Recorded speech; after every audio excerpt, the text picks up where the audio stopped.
Hello दोस्तों, कैसे हैं आप लोग। हम लोग देख रहे हैं भारतीय न्याय संहिता और आज का हमारा टॉपिक है एफरे। तो एफरे होता क्या है कि सार्वजनिक स्थान पे अगर कोई लड़ाई झगड़ा करता है तो उसे एफरे कहते हैं। ठीक है, ये भारतीय न्याय संहिता के सेक्शन 194 में इसे डिफाइन किया गया है। और इसमें जब दो या दो से अधिक व्यक्ति किसी सार्वजनिक स्थान पर लड़ाई झगड़ा करते हैं, शांति भंग करते हैं, तो उसे एफरे कहा जाता है। इसमें 1 माह तक का जो है इम्प्रिजनमेंट, 1 मंथ का इम्प्रिजनमेंट और 1000 रुपीज़ जुर्माना होता है।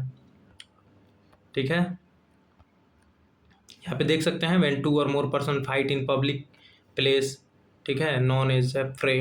ठीक है, डिस्टर्ब पब्लिक पीस, तो एफ्रे कहलाता है। ठीक है, fighting in public place resulting in a disturbance of public peace is known as affray. ठीक है, कानून का उद्देश्य सार्वजनिक शांति या व्यवस्था बनाए रखना है। जब दो या दो से अधिक व्यक्ति किसी सार्वजनिक स्थान पर आपस में लड़ते हैं और उसे सार्वजनिक शांति भंग होती है तो उसे एफ्रे कहा जाता है। ठीक है, रायोटिंग के विपरीत एफ्रे के लिए, ठीक है ना, मतलब दंगा के विपरीत जो एफ्रे होता है, एफ्रे के लिए अवैध जमाव मतलब अनलॉफुल असेंबली या कॉमन ऑब्जेक्ट आशय नहीं है। इसका मुख्य तत्व सार्वजनिक स्थान पर लड़ाई और उससे सार्वजनिक शांति भंग होना है। ठीक है, मीनिंग ऑफ एफ्रे, तो एफ्रे means a fight between 2 or more person in a public place which disturb public piece. ठीक है, एफ्रे का अर्थ है दो या दो से अधिक व्यक्तियों द्वारा सार्वजनिक स्थान पर की गई लड़ाई जिससे सार्वजनिक शांति भंग हो। स्टैट्यूटरी प्रोविजन क्या है, तो सेक्शन 194 ऑफ भारतीय न्याय संहिता provides that if 2 or more person fight in a public place and thereby disturb public peace each of them commits the offence of affray. Punishment क्या है, तो imprisonment up to 1 month and fine up to 1000 or both. ठीक है, 1 माह तक का कारावास और 1000 रुपये तक का जुर्माना या दोनों हो सकता है। ठीक है, इसेंशियल इंग्रेडिएंट्स क्या है, तो there must B 2 or more person, दो या दो से अधिक लोग होने चाहिए। There must be fight with each other, और उनके बीच में जो है लड़ाई होनी चाहिए। Fight must occur in public place, public place पे वो फाइट होना चाहिए। ये नहीं कि बंद कमरे में वो लोग फाइट कर रहे हैं तब वो एफ्रे हो जाए, ऐसा नहीं है।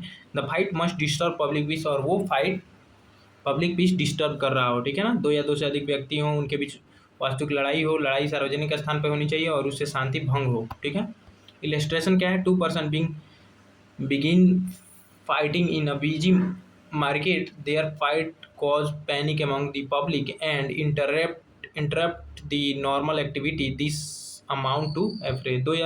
दो व्यक्ति भीड़ भाड़ वाले बाजार में आपस में लड़ने लगते हैं और उनकी लड़ाई से लोगों में अफरा तफरी मच जाती है और सार्वजनिक शांति भंग होती है, यह एफरे का उदाहरण है।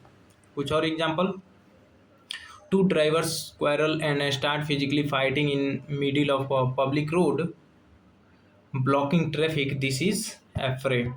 2 वाहन चालक सड़क पर झगड़ते झगड़ते मारपीट करने लगते हैं और यातायात बाधित हो जाता है, यह क्या है, एफ्रे है। ठीक है, और कोई एग्जांपल, तो 2 brothers fight inside there private house without disturbing the public piece, ये एफ्रे में नहीं आएगा।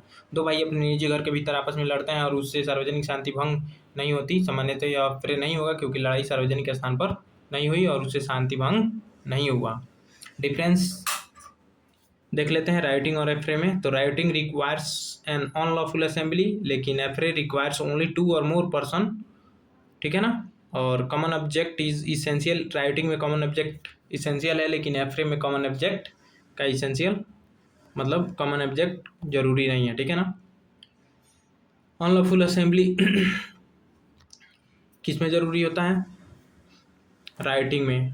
ठीक है ना, फोर्स और violence is used by unlawful assembly. ठीक है ना, जब फोर्स और वायलेंस जब अनलॉफुल असेंबली में यूज किया जाएगा तो वो राइटिंग हो जाएगा। ठीक है ना, एफ्रे में mutual fighting in a public place, इसमें म्यूचुअल फाइट होता है। ठीक है ना, यह 191 में है और एफ्रे जो है 194 में है। ठीक है, तो ये हो गया सिंपल सा अपना डिफरेंस। कुछ इंपॉर्टेंट केस है, गाजानंद वर्सेस स्टेट। ठीक है, इसमें court have consistently held that for the offence of affray the disturbance of public peace caused by fighting in a public place is the essential element. ठीक है, न्यायालय ने यह सिद्धांत स्थापित किया कि एफ्रे में सार्वजनिक स्थान पर लड़ाई के कारण सार्वजनिक शांति भंग होना सबसे आवश्यक तत्व है। ठीक है, कंक्लूजन देख लेते हैं। Affray is an offence against public ट्रांसक्विलिटी।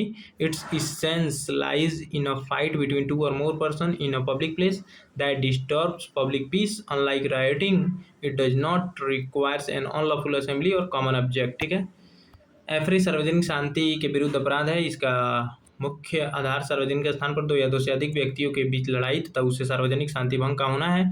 Writing के विपरीत इसमें न तो अवैध जमाव आवश्यक है और ना ही साझा उद्देश्य। ठीक है, सो थैंक्स फॉर वाचिंग। मिलते हैं नेक्स्ट वीडियो में। यहाँ पे कुछ शॉर्ट ट्रिक्स दिए गए हैं, उसको याद कर लीजिएगा। ठीक है, सो थैंक्स फॉर वाचिंग। मिलते हैं नेक्स्ट वीडियो में किसी नेक्स्ट टॉपिक के साथ।